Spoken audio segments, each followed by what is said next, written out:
que todo lo que pueda conocer que esté relacionado con la electricidad y el magnetismo se pueda resumir en 4 ecuaciones básicas.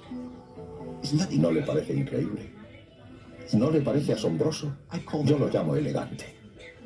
Einstein lo consideraba uno de los mayores triunfos de la física y sentía una gran admiración hacia Maxwell por aquel logro. Unos 50 años después de que Maxwell unificara la electricidad y el magnetismo, Einstein estaba seguro de que si pudiera unificar su teoría de la gravedad con el electromagnetismo del escocés, daría con una ecuación única que lo describiría todo, el universo por completo. Einstein está convencido de la existencia de una hermosa pauta global para el funcionamiento de todo el universo. Si nos preguntamos por qué buscaba la unificación, creo que la respuesta es simplemente que se trataba de uno de esos físicos que quería sentir los pensamientos de Dios y así saberlo todo. Hoy en día, esa es la meta de la teoría de cuerdas. Unificar nuestra percepción sobre todo. Desde el origen del universo hasta el majestuoso movimiento de los planetas en un solo principio. En una ecuación única. Newton había unido el cielo y la tierra con la teoría de la gravedad. Maxwell había unificado electricidad y magnetismo. Einstein dedujo que todo aquello debía de formar una teoría para todo. Una ley que englobara todas las leyes del universo y que fusionara su nuevo concepto de la gravedad con el electromagnetismo. Sin duda estaba motivado. Puede que en parte por estética, por un intento de simplificar las cosas. También es posible que le atrajera el hecho físico que indica que la velocidad gravitacional es igual a la de la luz.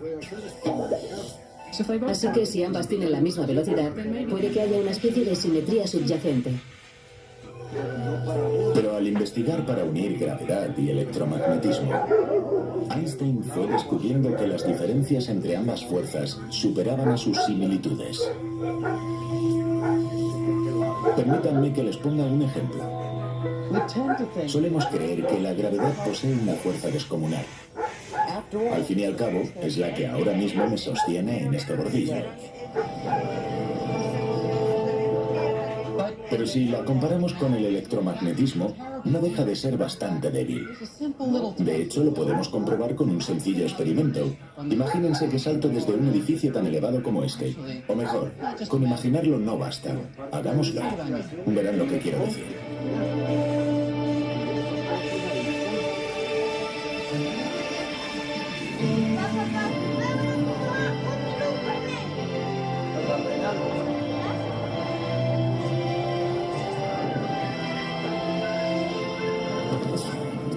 Evidentemente, debería haberme aplastado.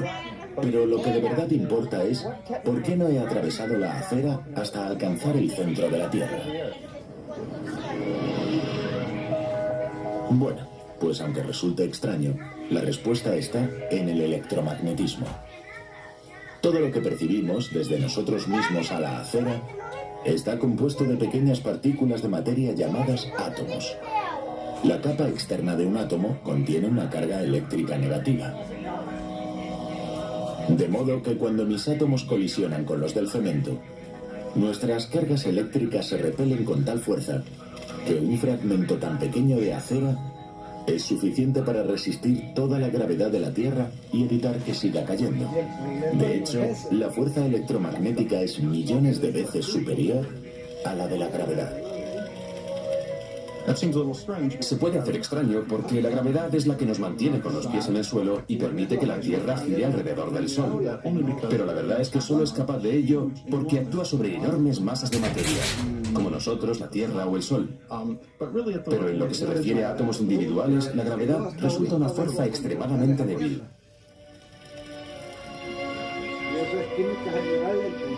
Unificar dos fuerzas tan diferentes habría supuesto una ardua tarea para Einstein.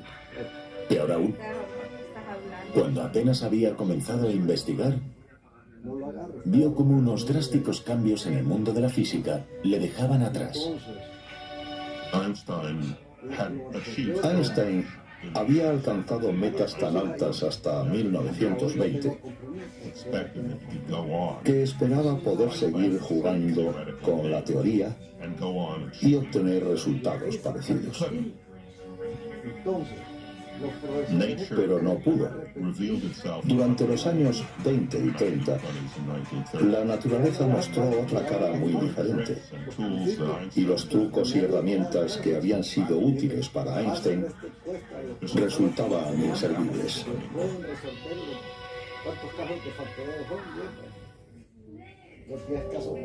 En los años 20, un grupo de jóvenes científicos logró arrebatarle el protagonismo a Einstein al dar con un modo rompedor de considerar la física.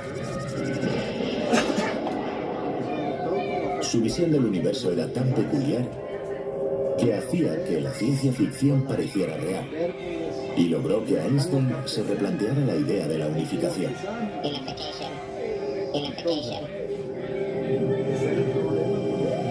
Con el físico danés Niels Bohr a la cabeza, estos científicos estaban descubriendo un nuevo campo del universo. Durante mucho tiempo se había pensado que los átomos eran las partículas más pequeñas de la naturaleza, pero descubrieron que constaban de partes más diminutas todavía: los ahora familiares protones, neutrones y la órbita de electrones. Las teorías de Einstein y Maxwell se quedaron obsoletas para explicar la extravagancia con la que estas pequeñas partículas de materia se relacionaban entre sí en el interior de un átomo. No se sabía cómo explicar aquello. Cómo explicar lo que le ocurría al núcleo mientras el átomo quedaba dividido en diferentes partes.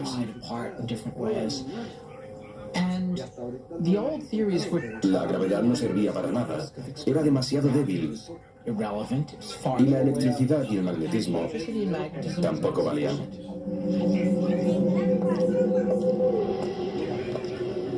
Al no disponer de una teoría que explicara este nuevo mundo tan peculiar, estos científicos se encontraban perdidos en un territorio atómico desconocido, en busca de un aspecto que les resultara familiar.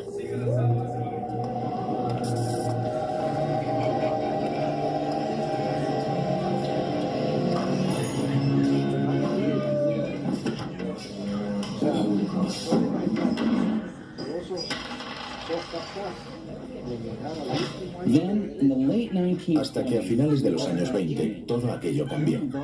En esa década los físicos desarrollaron una nueva teoría denominada mecánica cuántica y fueron capaces de describir con todo detalle el terreno microscópico, pero con un inconveniente. La mecánica cuántica fue una teoría tan radical que hizo añicos la manera en que se contemplaba el universo. Las teorías de Einstein implican que el universo es ordenado y predecible. Pero Niels Bohr no estaba de acuerdo. Él y sus compañeros proclamaban que en lo que se refiere a átomos y partículas, el mundo es un juego de azar. En el mundo atómico o de la mecánica cuántica reina la incertidumbre. Lo único que podemos hacer, según los defensores de esta teoría, es predecir las posibilidades que existen ante un desenlace u otro. Y esta peculiar idea, gracias, abrió las puertas de una nueva concepción de la realidad.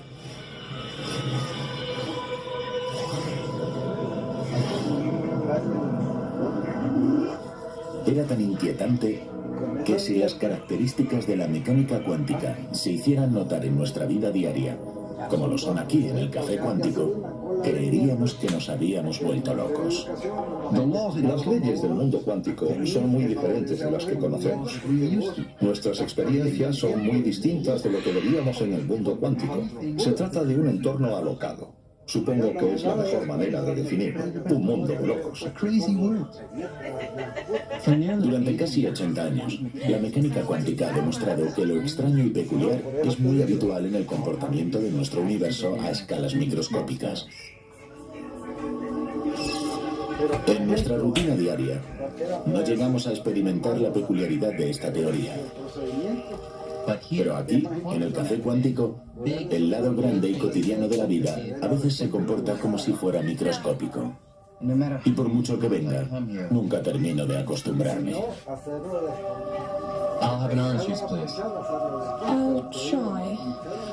Dice que lo intentará. Es que en el café cuántico no están muy acostumbrados a que les pidan nada en concreto, porque aquí todo funciona al azar. Me apetece un zumo de naranja, pero tengo un número limitado de probabilidades de conseguirlo.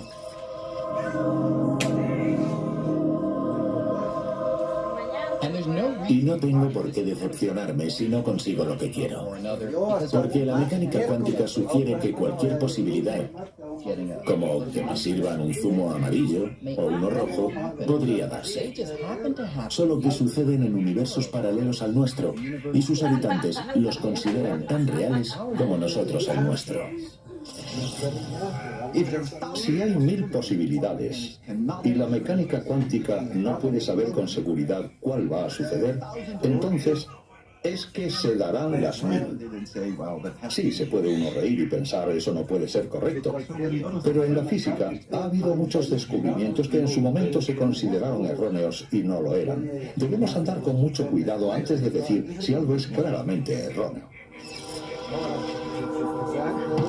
E incluso en nuestro universo, la mecánica cuántica establece que existe la posibilidad de que sucedan acontecimientos que consideramos imposibles. Por ejemplo, podría darse que una partícula atravesara muros o barreras que nos pueden parecer impenetrables. Incluso sería posible que yo atravesara algo tan sólido como esta pared. Los cálculos cuánticos indican que la probabilidad de que ocurra algo así en el mundo cotidiano es tan pequeña que tendría que seguir chocándome contra esta pared durante una eternidad hasta alcanzar una remota posibilidad de lograrlo. Pero aquí, este tipo de cosas sucede a menudo. Debemos aprender a desprendernos de las suposiciones que tenemos acerca del mundo para llegar a comprender la mecánica cuántica. En mi interior, en el fondo, ¿entiendo con profundidad la mecánica cuántica? Creo que no. Y Einstein tampoco. Nunca dejó de creer que el universo se comporta de una manera definida y predecible. Se resistía con todas sus fuerzas a la idea de que solo podemos calcular las posibilidades de un desenlace u otro. La mecánica cuántica establece que es imposible saber el resultado de un experimento. Eso es lo que Einstein rechazaba. Decía, Dios no juega al azar. Pero los experimentos no dejaban de demostrar que Einstein estaba equivocado y que la mecánica cuántica describe el funcionamiento del mundo a escala subatómica. La mecánica cuántica no es un lujo del que podamos prescindir. ¿Por qué es el agua como es? ¿Por qué puede atravesarla la luz? ¿Por qué es transparente? ¿Por qué hay cosas que son opacas? ¿Cómo se forman las moléculas? ¿Por qué reaccionan como lo hacen? En cuanto queramos comprender algo referente a los átomos y a su escasa intuitiva, el único medio será la mecánica cuántica. La mecánica cuántica es sorprendentemente acertada. Nunca se ha llegado a través de ella a una predicción que resultara errónea tras un experimento. Nunca. En 1930, la meta de Einstein de la unificación se venía abajo, mientras la mecánica cuántica desvelaba los secretos del átomo. Los científicos descubrieron que la gravedad y el electromagnetismo no eran las únicas fuerzas que regían el universo. Al investigar acerca de la estructura del átomo, descubrieron dos fuerzas más. Una, la fuerza nuclear fuerte, que actúa como el pegamento. Mantiene unido el núcleo de cada átomo y agrupa protones y neutrones. La otra, la fuerza nuclear débil, que permite que los neutrones se conviertan en protones, emitiendo una radiación durante el proceso. En lo que se refería a la cuántica, la fuerza que mejor se conocía, la gravedad, quedaba totalmente ensombrecida por el electromagnetismo y estas dos nuevas fuerzas. Puede que las fuerzas débiles y fuertes parezcan confusas, pero en cierto sentido somos muy conscientes de su poder. A las 5:29 de la mañana del 16 de julio de 1945, su energía se liberó en un acontecimiento que cambiaría el curso de la historia. En mitad del desierto de Nuevo México, en la cima de una torre de acero unos 30 metros más alta que este monumento, se detonó la primera bomba atómica. Apenas medía 1,5 metros de diámetro, pero aquella bomba albergaba una potencia equivalente a 20 toneladas de trinitrotolueno, o TNT.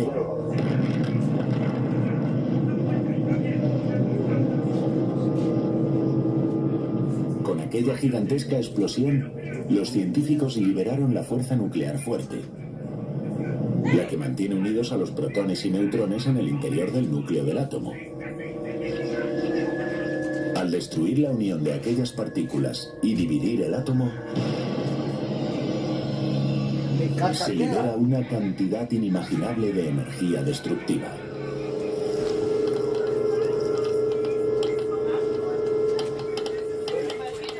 Aún se pueden detectar los restos de aquella explosión mediante la otra fuerza nuclear, la débil, ya que esta es la responsable de la radioactividad. Hoy en día, más de 50 años después, los niveles de radiación siguen siendo unas 10 veces superiores a los normales. Así que, a pesar de que al compararlas con el electromagnetismo y la gravedad, las fuerzas nucleares actúan a escalas mucho menores, su impacto en la vida diaria es igual de profundo. Pero, ¿qué pasa con la gravedad? ¿Y con la relatividad general de Einstein? ¿Dónde encaja en el mundo cuántico? La mecánica cuántica nos muestra que todas las fuerzas de la naturaleza, excepto la gravedad, funcionan a escala microscópica.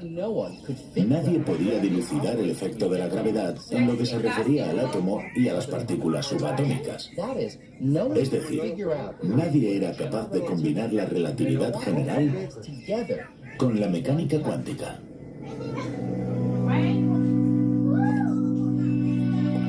Durante décadas, todos los intentos de describir la fuerza de la gravedad del mismo modo que el resto de fuerzas, el de la mecánica cuántica, habían fracasado.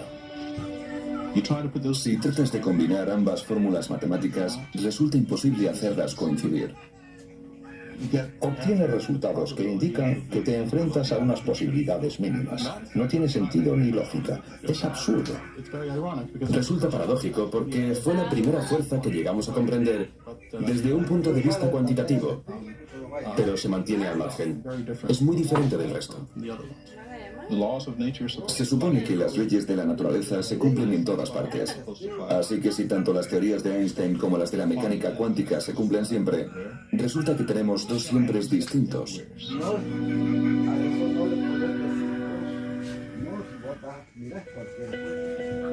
En 1933, tras huir de la Alemania nazi, Einstein se estableció en Princeton. Trabajaba en solitario y estaba empecinado en alcanzar la meta que se propuso hacía más de 10 años: unir la gravedad y el electromagnetismo.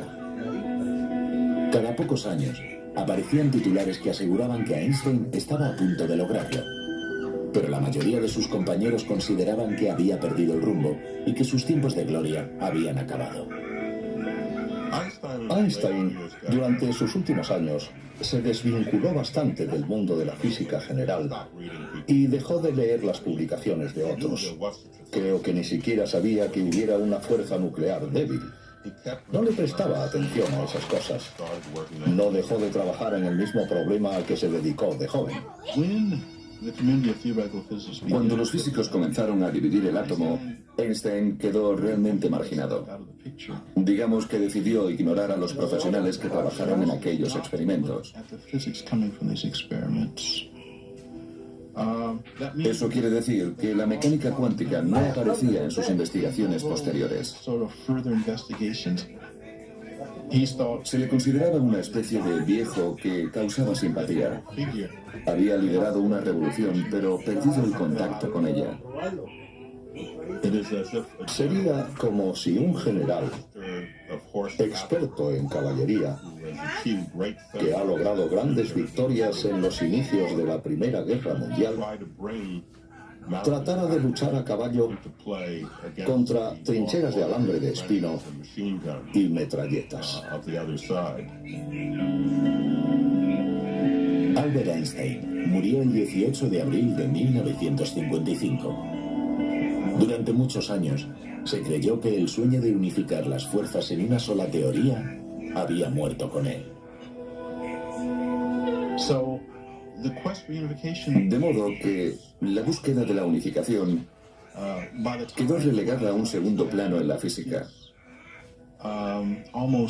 En la época de la muerte de Einstein, en los 50, casi ningún físico serio seguía embarcado en esa aventura.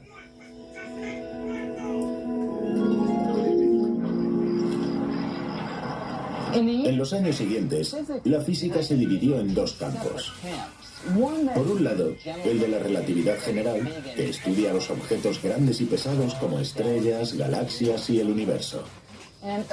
Por el otro, el que utiliza la mecánica cuántica para analizar muestras más pequeñas, como los átomos y las partículas. Todo esto se parece a tener dos familias que no se llevan bien ni se hablan nunca, viviendo bajo el mismo techo. Parecía imposible combinar la mecánica cuántica con la relatividad general en una sola teoría que pudiera describir el universo en todas sus escalas.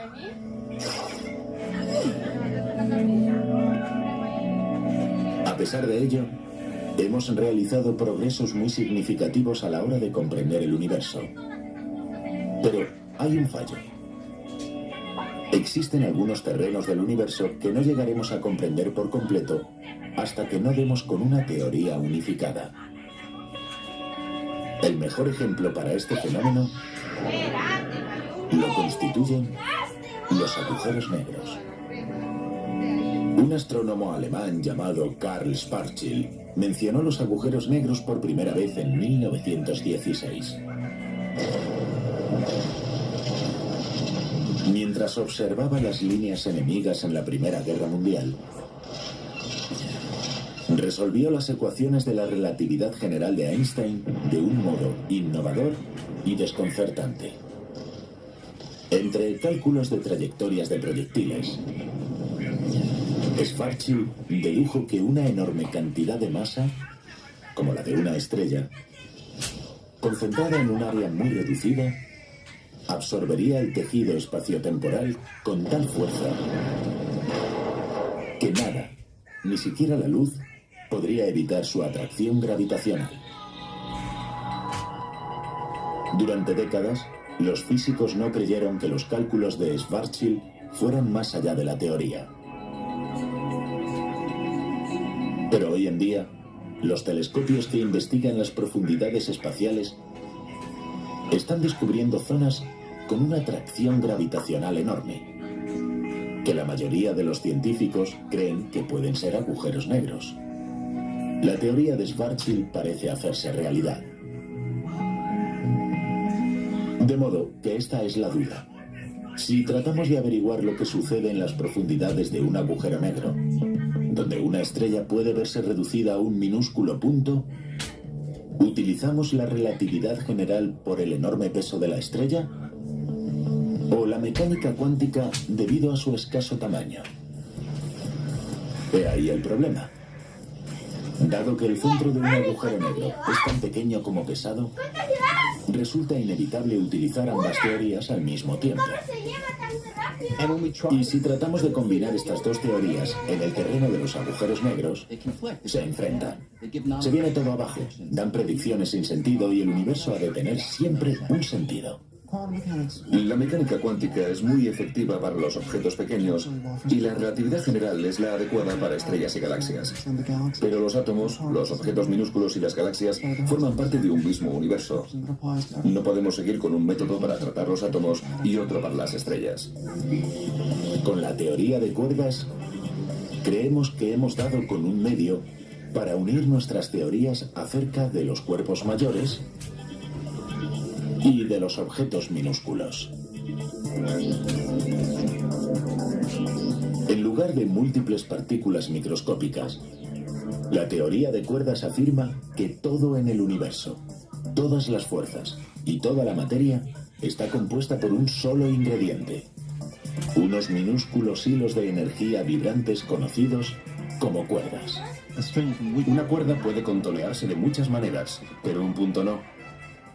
Y los diferentes serpenteos de la cuerda representarían las distintas partículas elementales. Es como la cuerda de un violín y vibra del mismo modo. Digamos que cada nota describe una partícula diferente. Posee una gran energía unificadora. Unificaría nuestro concepto de los distintos tipos de partículas. La unificación de fuerzas y partículas se daría porque todas provienen de distintas vibraciones de la misma cuerda básica. Un concepto muy sencillo con consecuencias de gran alcance. Lo que hace la teoría de cuerdas es mantener la esperanza y decir, miren, podemos responder a preguntas que quizá no se consideraban científicas. Dudas acerca del origen del universo y por qué el universo se comporta de esa manera. El concepto de una teoría científica que ya tenemos entre las manos y que pueda responder a las preguntas más básicas resulta muy atractivo. Pero esta teoría tan atractiva también es muy polémica. Las cuerdas, si es que existen, son tan pequeñas que lo más seguro es que nunca lleguemos a ver una. La teoría de cuerdas y sus defensores se enfrentan a un problema. ¿Cómo pueden someterla a prueba? Si no la podemos evaluar, como se suele hacer con otras teorías, no es ciencia, sino filosofía. Y eso supone todo un problema. Si la teoría de cuerdas no logra proporcionar alguna predicción demostrable, nadie debería tomársela en serio. Por otro lado, la idea resulta, digamos que, elegante. Y teniendo en cuenta cómo ha evolucionado la historia de la física teórica hasta ahora, es posible que parte de estas ideas, si no todas, resulten ser correctas. Creo que dentro de 100 años, este periodo en el que las mentes más brillantes de la física están investigando sobre la teoría de cuerdas será recordado como una era heroica en la que los teóricos lograron desarrollar una teoría unificada para todos los fenómenos de la naturaleza. Por otro lado, quizá pase a considerarse un trágico fracaso. Creo más probable la primera posibilidad que la segunda. Pero mejor, pregúntemelo dentro de 100 años. Entonces lo sabré seguro.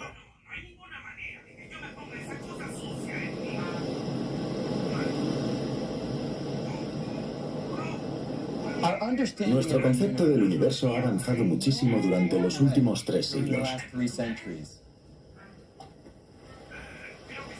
Tengamos en cuenta una cosa. Isaac Newton, quien quizás fuera el mejor científico de la historia,